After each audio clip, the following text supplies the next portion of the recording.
noite a todos, bem-vindo à nossa reunião semanal do Grupo Cine, aqui em Farmington Hills. Meu nome é Ivo Dantas, para quem não me conhece. Hoje a gente vai falar sobre o capítulo 19 do Evangelho segundo o Espiritismo, a fé que transporta montanhas. Para começar essa pequena palestra, eu gostaria de fazer uma prece. Então, gostaria que todos fechassem os seus olhos e que a gente elevasse nossos pensamentos ao plano espiritual. Primeiramente, agradecendo ao nosso Mestre Jesus pela oportunidade de estar aqui e pedindo a sua ajuda, bem como a espiritualidade amiga que veio aqui antes de nós, preparando esse ambiente para esse trabalho de hoje.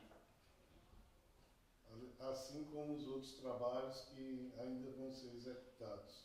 Vamos pedir a ajuda da espiritualidade amiga para que esse trabalho seja executado dentro da paz e harmonia que lhe é adequado e que estejamos todos com nossas mentes abertas, preparadas às intuições e possamos assim executar esse trabalho de maneira que nós levemos alguma coisa para os nossos lares. Que essa informação e essas intuições sejam a luz no nosso caminho, na nossa jornada, daqueles que estão à nossa volta. Que assim seja, graças a Deus.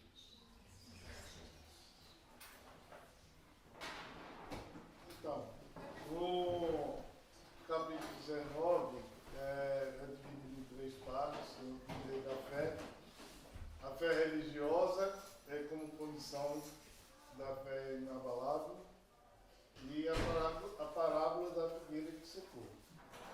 Na primeira parte do poder da fé, a gente normalmente associa a palavra fé a uma religião, a uma crença, né?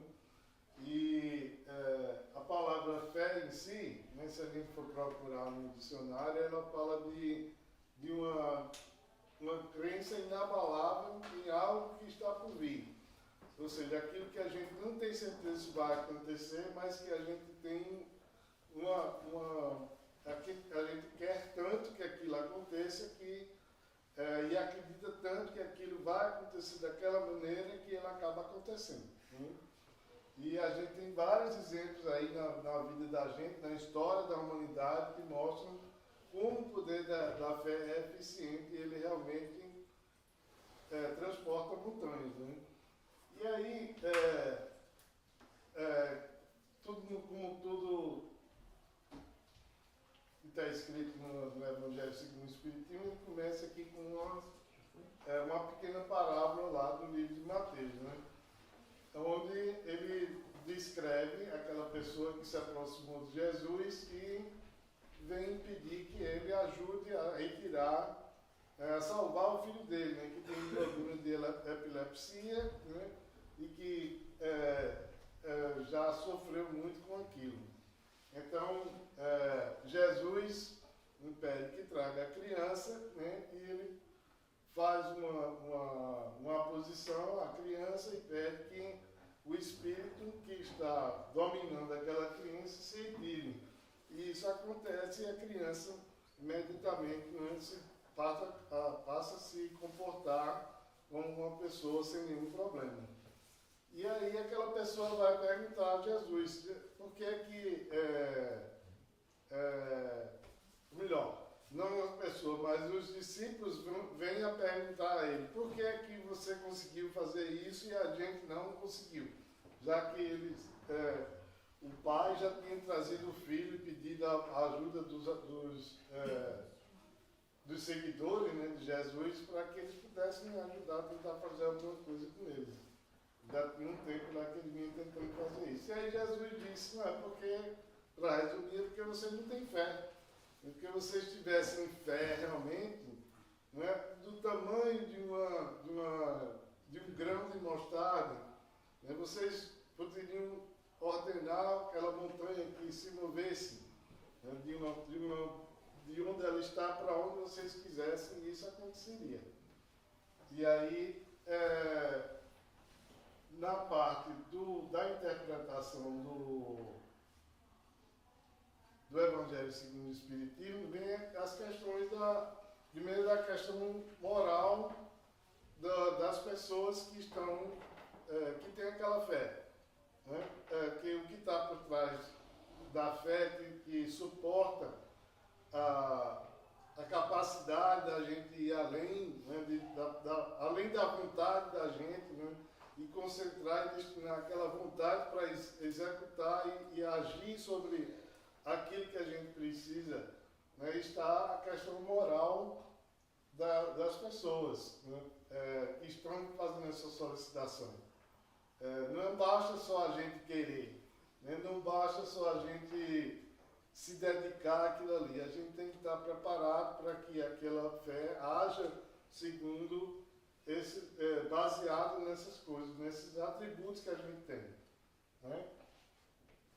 E aí vem, da mesma forma que tem esses atributos positivos que ajudam a fé a operar os milagres, né, que a gente quer que eles operem na vida da gente, né, tem também os outros elementos que contribuem no sentido contrário. O materialismo, o egoísmo, o fanatismo, né, o orgulho e tantos outros sentimentos, né, que são reflexos dos nossos valores e principalmente dos nossos valores morais que exatamente impedem a gente que a gente consiga atingir o poder maior dessa fé. Outros exemplos que a gente vê, né, que existem assim, na vida da gente, que mostram como age o poder da fé. Né? Tem coisas mais simples. Por exemplo, o biomagnetismo, né? A imposição das mãos, a cura, né? Através da vontade que a gente tem de executar aquela bênção, né? Doar aquela bênção para as pessoas que estão necessitadas. Essas coisas não acontecem por acaso. Você tem que ser muito desprendido, ou estar desprendido de você mesmo para que aquilo funcione. Né?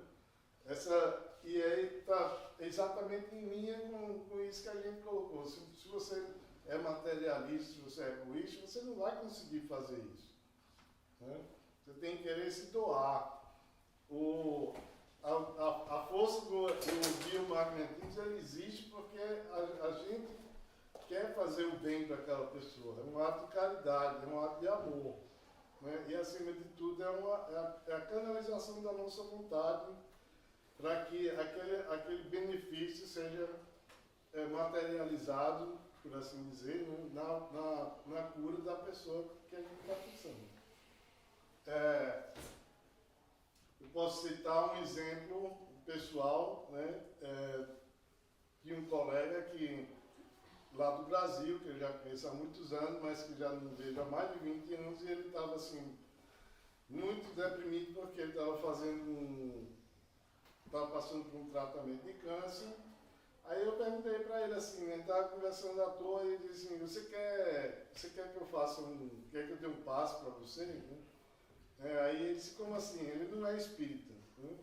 Ele é uma pessoa religiosa, de certo dia, assim, nível médio, em termos de religiosidade, né? Não é uma pessoa assim, altamente religiosa, mas ele acredita em Deus. Aí ele diz assim, olha, se você quiser, a primeira coisa você tem que querer isso aí, você tem que querer receber esse passo, esse magnetismo. Né?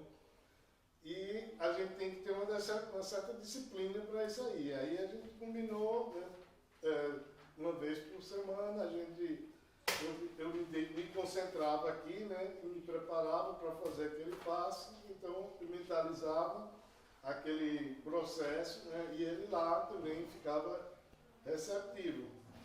Aí a gente fez isso aí por uns 6 meses mais ou menos, né? E eu não falei nada com ele, assim, de vez em quando perguntava como é que ele estava, né? Mandava mensagem para ele, diziam que estava orando por ele e tal, e que a gente precisava continuar com aquilo ali. Se ele estivesse gostando, aí ele disse, não, eu quero continuar assim. Até que um dia, depois de uns 6 ou 7 meses, ele disse assim, eu fiz o meu tratamento, o que você fez para mim me ajudou demais, né?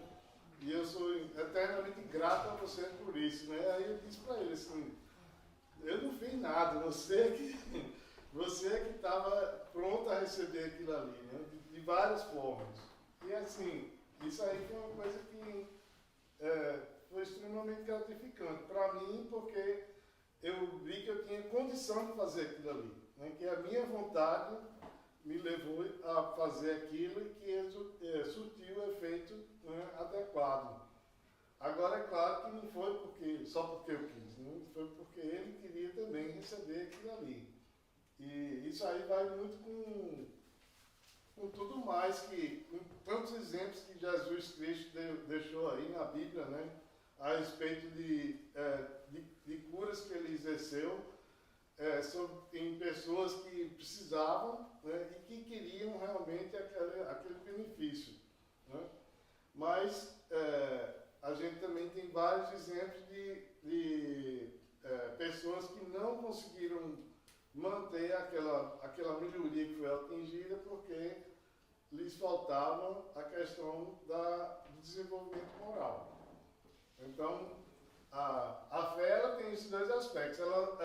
E ele fala até aqui depois assim, que a fé, a gente não precisa procurar a fé, né? Ela vai encontrar a gente, na medida que a gente estiver preparado, né, para receber, para desenvolver a fé dentro de nós. Como eu falei, né, desse exemplo, a fé é forte, robusta, ela necessita de perseverança. A gente precisa ter uma linha de ação, né, por assim dizer. Demonstrar que a gente está realmente comprometido com nós mesmos, com a nossa melhoria interna e com as pessoas que a gente quer ajudar, né? Enquanto que aquela fé vacilante, aquela fé que titubia, né? A fé que eu tenho fé agora e daqui a pouco eu não tenho fé, né? Quando a gente acredita que pode fazer e na primeira queda a gente desacredita de tudo que a gente conseguiu fazer até então e aí recai, né? Essa fé titubeante, né, vacilante, ela é resultado dessa incerteza e da hesitação que a gente tem. Se a gente procurar, se a gente perseverar naquilo que a gente quer fazer, no objetivo que a gente quer atingir, né? É claro que tem que ser um objetivo que venha ajudar mais aos outros do que a nós mesmos, né? Se a gente perseverar, a gente consegue lá, a gente consegue chegar ao nosso objetivo. Aí tem a questão da fé sincera e verdadeira, né? Que sempre traz bons resultados, enquanto que aquela fé, por assim dizer, mascarada, né? Que as pessoas tem algumas palavras ou passagens na Bíblia que falam assim que a pessoa só tem fé da boca para fora, né? Professa o nome de Deus ou de Jesus, né? Quando está numa determinada situação e depois esquece completamente do que falou quando muda a situação, né? E não faltam exemplos para mostrar a gente, né, como é que isso funciona na vida das pessoas, né? Essa falta de comprometimento, né, de sinceridade e verdade, né? Não só com as outras pessoas, né, mas com nós mesmos, porque às vezes a gente se demonstra ser sincero e verdadeiro, mas na realidade a gente só está querendo parecer, transmitindo uma coisa que a gente não é, querendo enganar as pessoas, né? E a gente tem vários ditados aí, eu sou um fã muito grande dos ditados populares, né? E um deles é que mentira tem perna curta. Eu nunca cheguei muito longe, então a gente quando a gente não é verdadeiro e sincero, isso aparece logo, não demora muito não.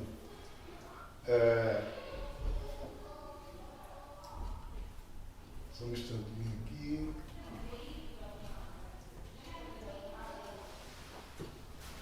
Ele fala aqui uma ressalva com relação a não confundir a fé com presunção, né? Porque existem pessoas, eu sou um pouco presunçoso, né? Eu fiz uma análise de 360 graus um tempo atrás, né? E perguntei a muitas pessoas como é que elas me viam, né? E aí uma das pessoas que respondeu foi minha filha, que é uma pessoa que eu tenho uma certa dificuldade em relacionamento, que eu tenho plena consciência disso, né? E estou trabalhando nisso já há 30 anos, que é a idade dela. E aí ela falou um montão de coisa assim, né? No aspecto negativo, é claro, e eu queria saber exatamente isso. E aí eu perguntei assim, o que mais? Aí ela não falou mais. Aí eu disse, você acha que eu sou presunçoso? Aí ela disse, você acertou no alvo, né? E eu sou presunçoso, né? Talvez eu apareça mais presunçoso do que eu realmente sou, mas eu sei que eu tenho um nível de presunção. E a questão da presunção é porque a presunção está oposta à humildade, né? Quanto mais humilde você é, menos você é presunçoso, né? E ela está numa escala de comportamento que a presunção mais elevada chega a ser a arrogância, né? Quando ela ao ponto de ser prejudicial para os relacionamentos das pessoas, né? Eu não me acho arrogante. Então, eu estou meio caminho e estou caminhando no sentido da humildade, né? Faz parte do meu plano reencarnatório, eu acho.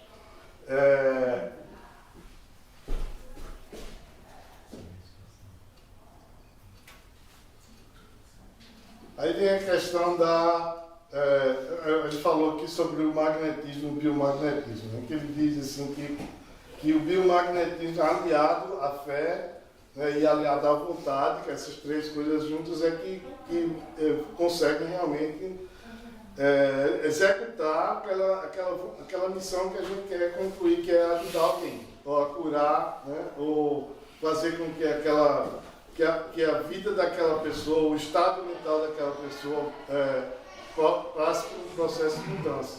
Ajudar, que a gente chama, assim, mais comumente como elevar o astral da pessoa. Todos esses três elementos eles estão envolvidos aí nesse processo. A vontade da gente, a energia, o biomagnetismo da gente, né, e a fé. Aquela certeza de que aquilo vai funcionar e que a gente vai conseguir ajudar aquela pessoa.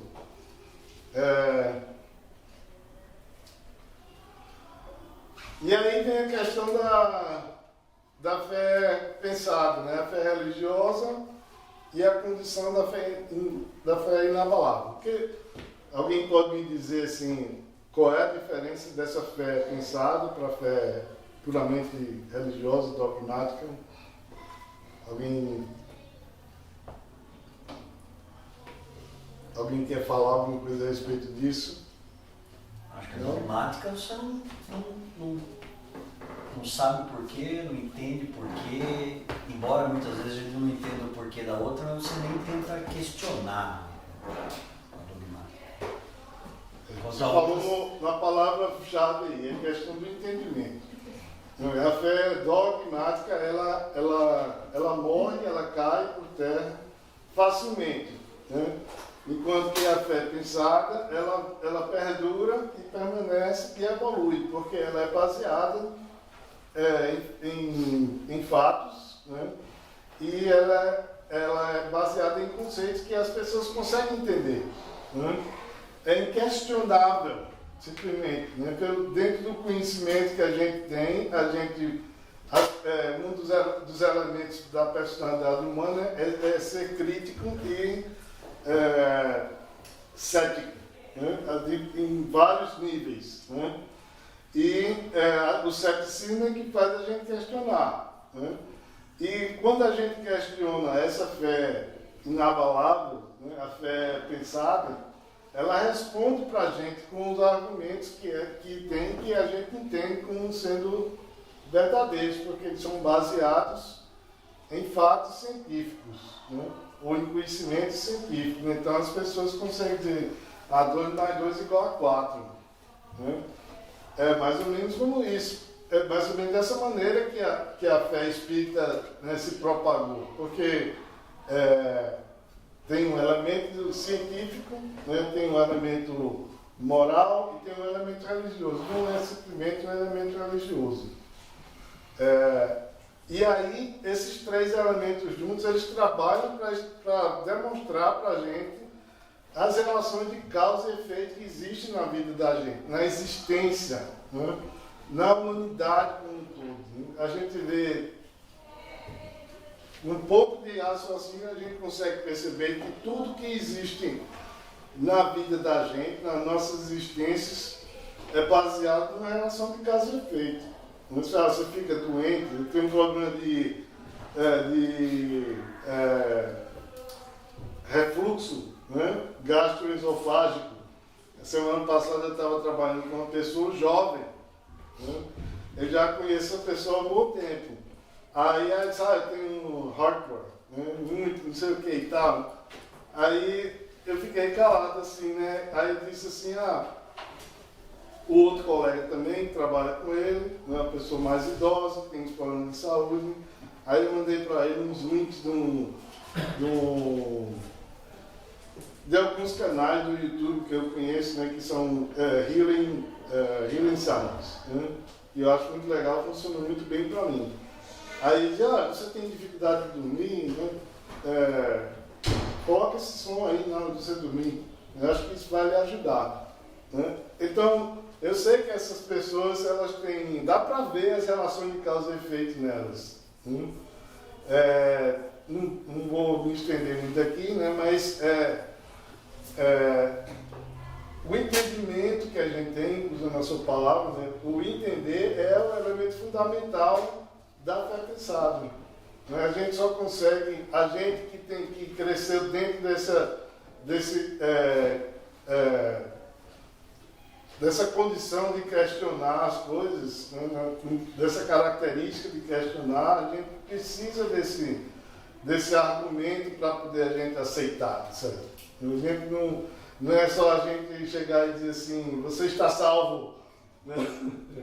E depois acreditar que a gente realmente está salvo. Até porque a gente pode se sentir muito bem naquele momento e daqui a 2 dias a gente cair em desgraça novamente. Né? Não está muito tempo. Ok. Mas ao mesmo tempo eu vou falar nisso aqui depois. O que eu queria dizer é que eu estava assistindo os filmes do Edir Macedo, né? Ele tem 2 filmes lá, uma coisa a respeito da vida dele, e achei interessante. Aí eu queria comentar porque eu acho que tem se encaixa dentro dessa questão da fé aqui. Né? Diz-se vulgarmente que a fé não se prescreve.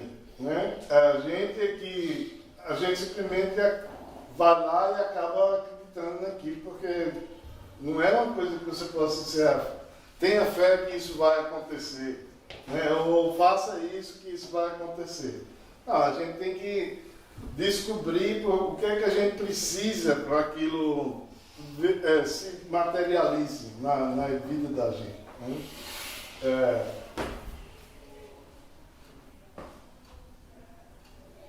A fé ela não se materializa como uma coisa assim que vem do nada. Né? A gente tem que trabalhar para que ela se desenvolva dentro da gente, se solidifique e se fortaleça. Né? A gente tem que estar sempre fazendo alguma coisa nesse sentido. A fé ela não vive sozinha dentro de nós. Pelo contrário, é muito fácil a gente perder essa fé que a gente tem. Mas se a gente envolve a nossa mente, né, em coisas que, em atitudes, em discussões, em coisas do dia a dia que vão desviar a nossa mente daquele foco. Né? Muito fácil a fé se dissolver dentro desse emaranhado de condições mentais.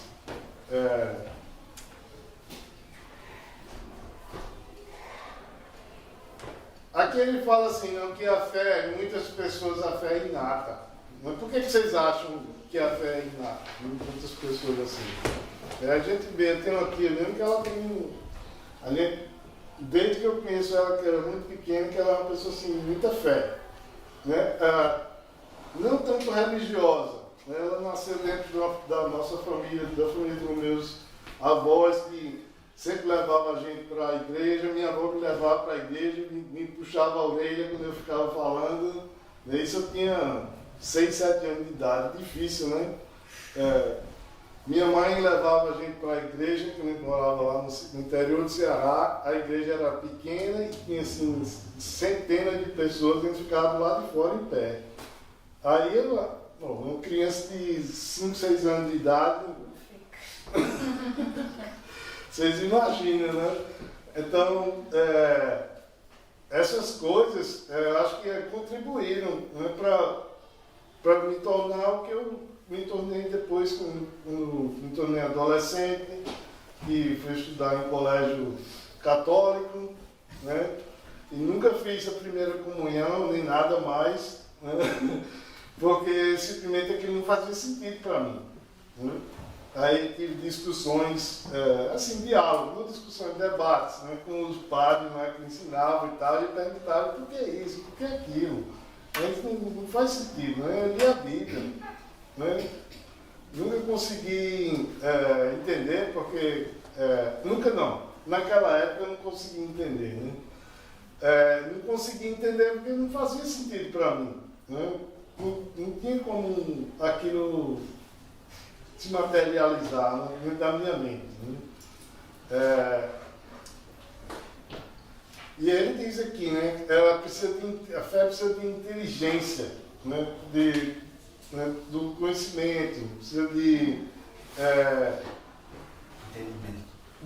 que a gente entenda, né, para que ela se sedimente na mente da gente. Né?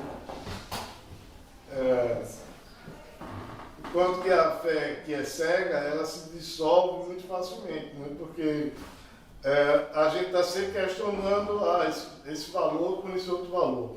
Essa condição com aquela outra condição. Por que a pessoa recebeu uma graça e a outra pessoa não? Então, não faz sentido.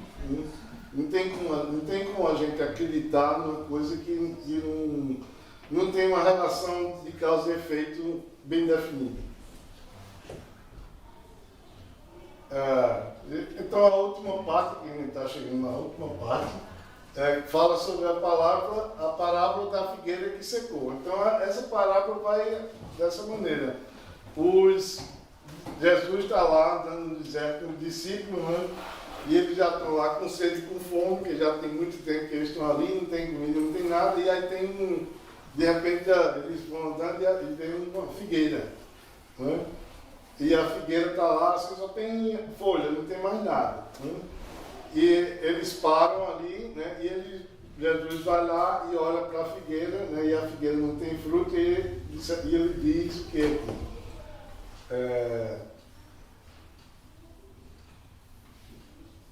Vendo de longe uma figueira, tem se aproximado, só achou folhas. Visto que não tem nenhum figo, Jesus diz à figueira que ninguém coma de teu fruto algum, e que os seus discípulos, que ninguém coma de ti fruto algum. O que seus discípulos ouviram no dia seguinte, e foram falar com ele assim, por que você amaldiçoou a planta? Né? Você disse a ela que ela não iria dar mais frutos, né, para ninguém.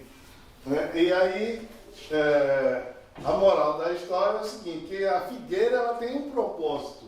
A natureza destinou um propósito a ela, que é produzir frutos. Mas ela falhou naquele momento, ela falhou, né, em produzir aqueles frutos. E é exatamente isso que Jesus quis dizer, assim, todos nós temos um propósito. Se a gente não buscar esse propósito, né, e se procurar se dedicar a ele, né, a gente é basicamente inútil. Né? A gente não tem como é que se diz, se uma pessoa sem propósito, um ser humano sem propósito, basicamente tá de passado naquela existência. Né?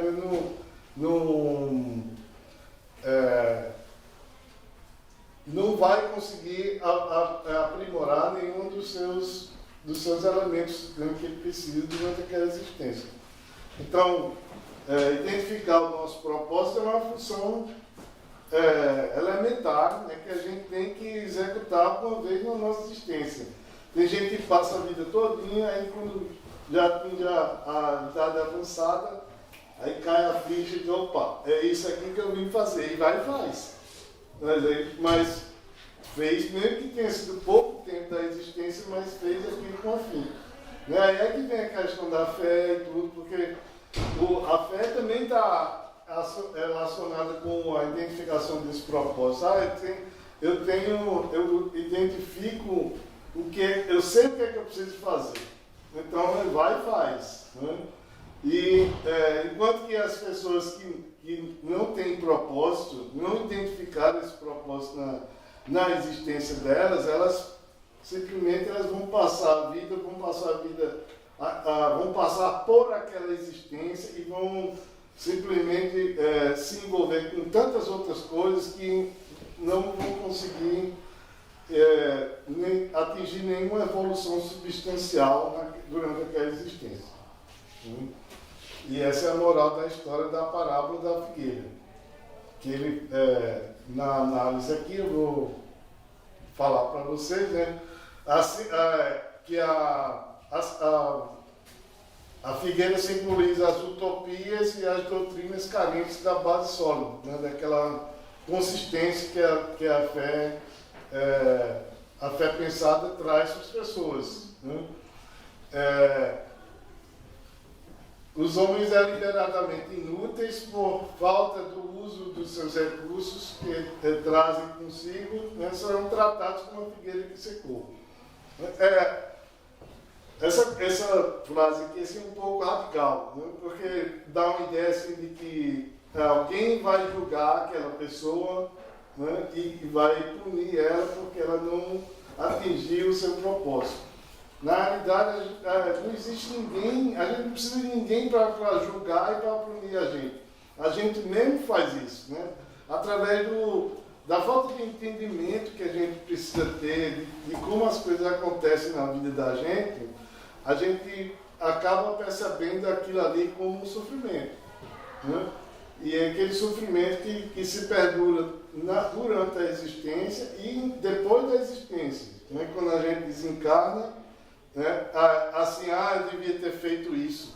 Eu chego na hora de morrer, o cara pensa, eu devia ter feito aquilo, eu deveria ter ajudado, eu deveria ter feito a caridade, eu deveria ter cuidado do meu pai.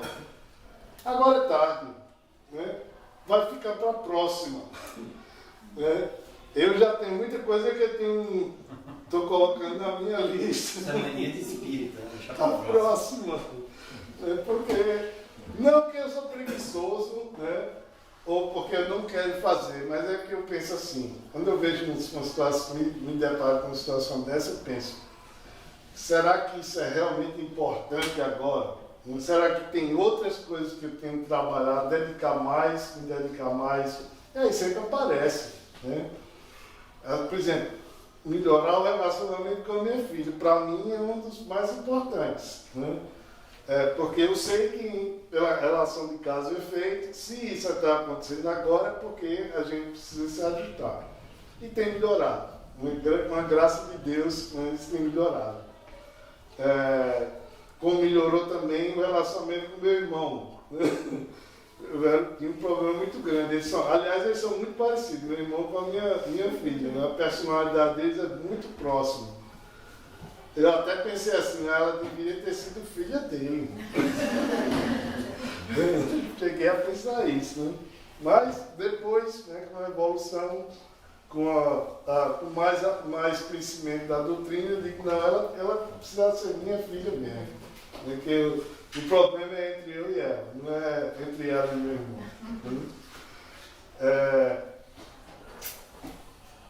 Então, para finalizar, que o meu tempo já está acabando aqui, eu vou ler a Instrução dos Espíritos, que eu acho muito legal essa mensagem, e depois eu vou falar sobre o Edir Macedo. Né?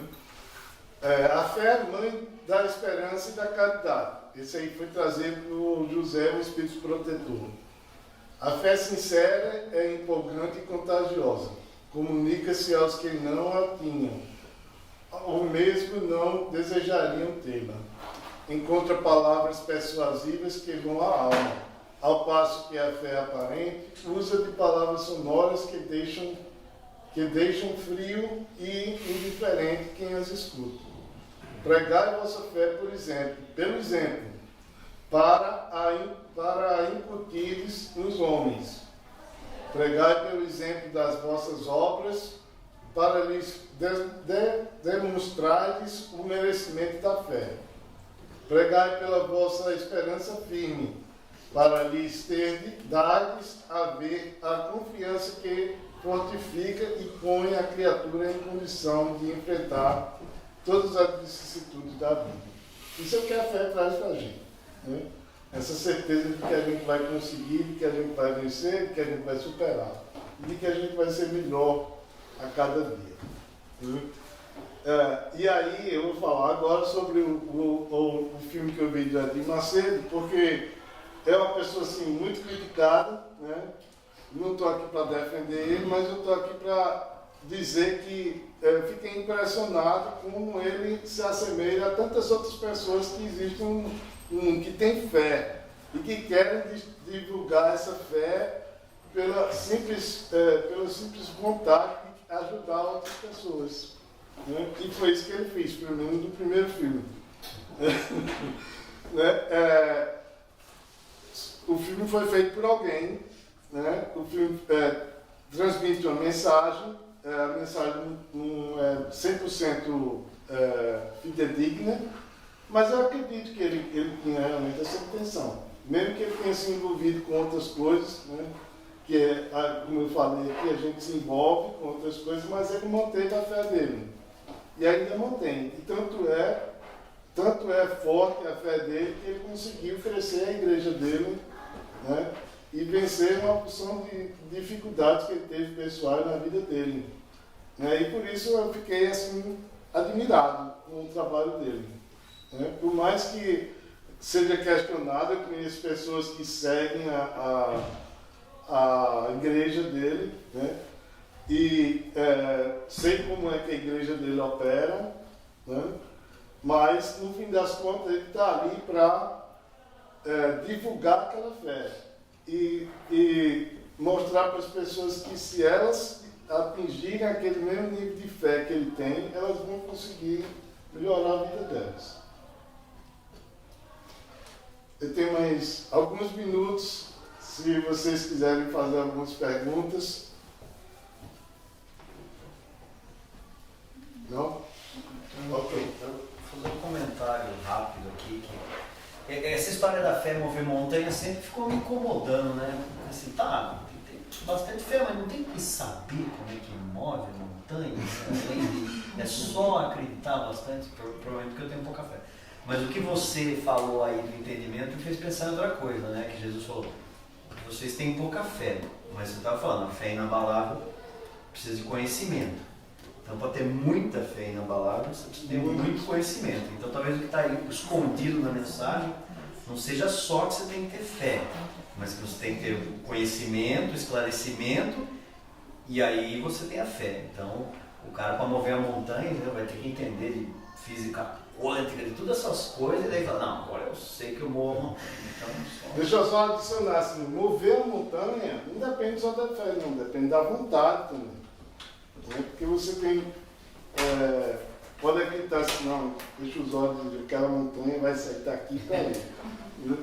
Mas se você não concentrar a sua vontade, né, porque é a vontade que vai direcionar a energia que vai fazer com que aquilo aconteça. Tudo no universo é energia. Né? Só se apresenta de forma diferente.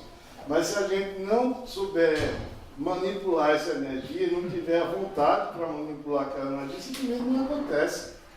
Né? Eu penso assim, fé, conhecimento, evolução. Se não tiver o conjunto, né? Isso. Mas você pode ter pouca fé, pouco conhecimento, pouca evolução. Você vai fazer poucas coisas. Mas você precisa ter das três coisas. Vou ver se hoje eu não esqueço a bolsa.